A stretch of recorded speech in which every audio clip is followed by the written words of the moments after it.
Hola a todos, ¿cómo están? En la clase de hoy vamos a trabajar con funciones homográficas.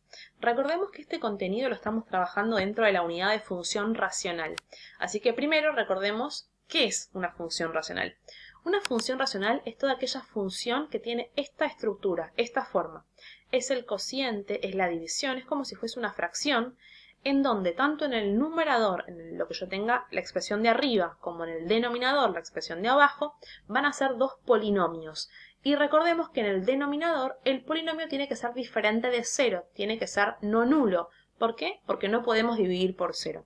Entonces, por ejemplo, yo tengo acá una función f de x igual a 2x al cubo más 3x al cuadrado menos 2, es decir que yo tengo un polinomio de grado 3, recordemos que el grado lo podemos identificar mirando cuál es el mayor exponente que tiene ese polinomio, y en el denominador, como el mayor exponente es el número 2, tengo un polinomio de grado 2, es decir que tengo el cociente entre dos polinomios, así que estamos en presencia de una función racional.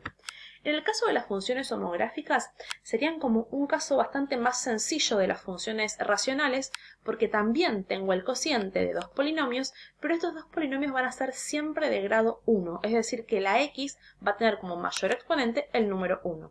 Y yo voy a poder identificar entonces cuatro números, a, b, c y d, que van a ser números reales y que c va a ser diferente de 0. ¿Por qué va a ser diferente de 0? Imaginemos que c vale 0. Cuando yo a 0 lo multiplique por x, 0 por x, 0 por cualquier cosa me da 0. Así que este término me estaría desapareciendo. Por lo tanto me quedaría ax más b arriba, es decir, un polinomio de grado 1. Pero en el denominador me quedaría solamente la d. Ya no tendría más esa función lineal en el denominador. Por lo tanto es importante recordar que c tiene que ser algún número real diferente de 0. Vamos a ver un ejemplo. Yo tengo acá f de x igual a 3x más 6 sobre x menos 2. Así que yo voy a poder identificar mi número a sería el número 3, el b sería el número 6, el c es el número que acompaña a la x en el denominador. Yo acá no veo qué número, pero recordemos que en esos casos está el número 1 multiplicando la x. Y el d es el número que está solito en el denominador, que no tiene x, que sería el número menos 2. Primero, lo que tendríamos que hacer es analizar cuál es el dominio de esta función, es decir, para qué valores de x existe la función. Lo que nos va a convenir hacer es al revés, pensar, ¿para qué valores esta función no va a existir? Hace un rato les dije que yo no puedo dividir por 0, es decir, que cuando yo reemplace la x por algún número, ¿qué número cuando yo lo reemplazo en esta expresión? Esta resta me da 0. Por ejemplo, por 3 menos 2 me da 1. Bien. Por 4 menos 2 me da 2. ¿Hay algún valor que yo al reemplazarlo en esta expresión en el denominador me quede el número 0? En general se van a dar cuenta, el número es el número 2. 2 menos 2, 0. Supongamos que no sale, lo que podemos hacer es pensarlo como una ecuación. Es decir, al denominador lo voy a igualar a 0. A este cx más d lo voy a expresar igualado a 0. En este caso me quedaría x menos 2 igual a 0 y despejo la x. Quiero dejar a la x sola para saber cuál es el valor que hace 0 esta expresión. El número menos 2 lo voy a pasar sumando y 0 más 2 es el número 2. Por lo tanto, x va a ser x igual a 2, es el número que al reemplazarlo en el denominador me anula el denominador, hace que esto sea 0. Como yo no puedo dividir por 0, este va a ser, digamos, como un número prohibido. El dominio van a ser todos los reales menos este valor. Es decir, que yo a todos los valores de x voy a poder asignarle valores, excepto al número 2.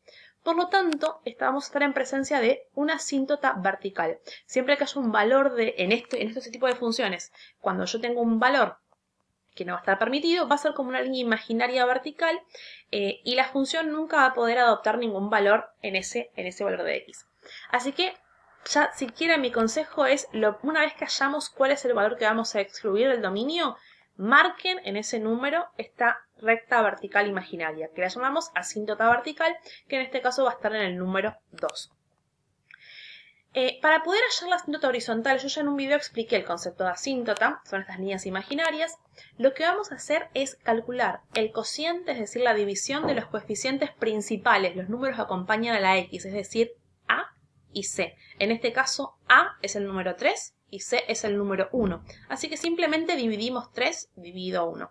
3 dividido 1 es el número 3, por lo tanto mi asíntota horizontal, es decir, esta línea imaginaria, que va a estar en forma horizontal, va a estar en la recta y igual a 3. La marcamos en el sistema de ejes coordenados para tener ya nuestras dos asíntotas. La vertical, que la puse en color azul, y la horizontal en color rojo. Es decir, que la gráfica nunca va a poder atravesar estas rectas imaginarias. La función se va a acercar mucho a estas rectas, pero nunca va a poder ni tocarlas ni atravesarlas.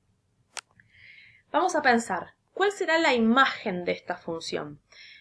Primero, recordemos que yo no lo aclaré recién, el dominio, los valores de x para los cuales está permitida la función, dijimos que todos excepto el número 2. Así que escribimos dominio reales menos el 2. La imagen lo pensamos de forma similar, pero analizando el eje y. ¿Cuál es el único valor de y para el cual no va a haber función? Para el valor que yo tenga, mi asíntota horizontal.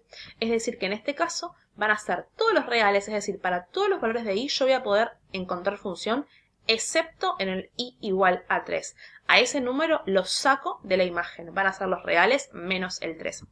Vamos a pensar en las raíces o conjuntos de ceros, es decir, los números los puntos en los cuales la función va a cortar o va a hacer intersección con el eje x.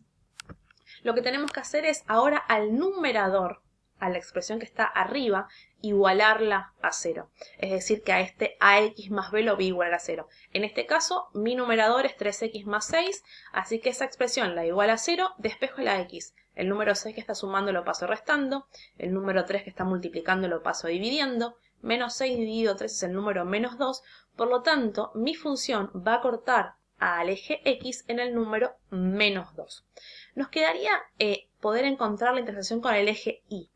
Recuerdo que cuando ustedes trabajaron con funciones lineales, siempre la ordenada al origen era el número que no tenía x y coincidía con que era el valor en el que se cortaba al eje y. Imaginemos que tengo una función lineal simplemente de la forma 3x más 6. Entonces cortaría al eje y en el número 6. Si yo tuviese la función lineal x menos 2, cortaría el eje y en el número menos 2. La ordenada al origen, el número que no tiene x, me indica en qué valor se corta el eje y. En este caso, si lo pensamos como el cociente de dos funciones lineales, lo que vamos a hacer para saber cuál es el número en el cual se corta el eje y es dividir estos dos términos independientes. Es decir, que lo que vamos a hacer es el cociente entre b, el número que está solito en la parte de arriba, sobre d, que es el número que está solito en la parte de abajo. En este caso nos quedaría 6 dividido el número menos 2. 6 dividido menos 2 es el número menos 3, así que ese va a ser el punto en el cual la gráfica va a cortar al eje y.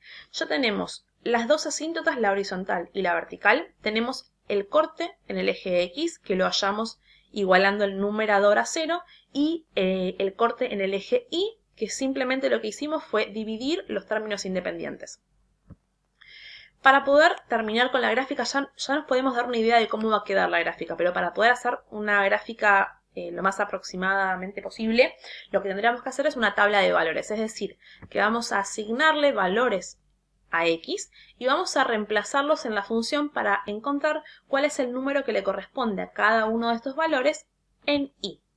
Por ejemplo, si tengo la función, la volvemos a copiar, yo quiero saber cuánto vale y cuando x vale el número menos 6. Lo que tendríamos que hacer es, para saber cuánto vale y cuando x es menos 6, reemplazo a todas las x que aparezcan por el número menos 6. En este caso me quedaría 3 en vez de por x por menos 6, más 6, y en el denominador me quedaría en vez de x directamente menos 6, menos 2. Hacemos las cuentas y nos va a quedar el número 1,5, lo escribo en la tabla y marco el par ordenado. Para menos 6 de x le corresponde el número 1,5 de y. Hacemos lo mismo con el número menos 4. 3 por menos 4 más 6 en el numerador, que me da menos 6. En el denominador reemplazo la x por menos 4, me queda menos 4 menos 2, que es menos 6. Hago esta división que me queda el número 1 positivo, así que el par ordenado sería el menos 4, 1. Menos 4 de x, 1 de y, marco el punto. Así completo la tabla con todos los valores y fíjense que me quedan estos puntos que si yo los uno, lo que voy a poder hallar es la gráfica de esta función, que es una hipérbola. Yo voy a tener dos ramas.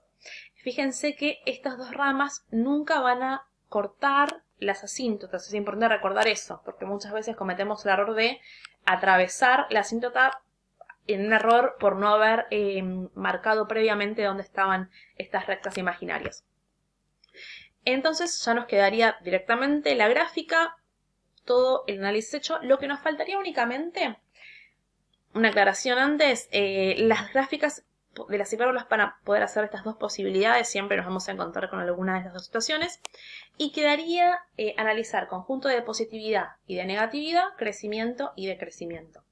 Conjunto de positividad, recordemos que es todos aquellos valores de x para los cuales la función está por encima del eje x. En este caso yo marqué en amarillo todo lo que esté por encima, por arriba del eje x, ¿sí? Es decir, que para todos los números negativos hasta el número menos 2 está por encima del eje x la función. Después, a partir del menos 2, la gráfica está por debajo del eje x. Y después vuelve a estar por encima a partir del número 2, es decir, a partir de la asíntota vertical. Por lo tanto, mi conjunto de positividad va a ser desde menos infinito hasta el número menos 2, hasta la raíz, unión del número 2 al más infinito, porque para todos los valores de x que son mayores que 2, si yo me fijo, siempre la función va a estar por encima del eje x. Y conjunto de negatividad va a ser el pedacito de recta que todavía no puse, que sería desde la raíz, desde el número menos 2, hasta la asíntota vertical, que es el número 2. Lo escribo como intervalo. Y por último tenemos que ver crecimiento y decrecimiento. En este caso, siempre la función va a decrecer en este tipo de hipérbola. A medida que yo me voy aumentando los valores de x, la función siempre va a ir decreciendo, así que no va a tener conjunto de positividad y el conjunto no va a tener crecimiento, y el conjunto de crecimiento van a ser todos los reales, porque para todos los valores de x siempre la función va a ir adoptando valores cada vez más negativos. Vamos a seguir trabajando con este contenido. Esto es simplemente un pantallazo general de este tema. Así que bueno, continuamos practicando. Les mando un abrazo grande.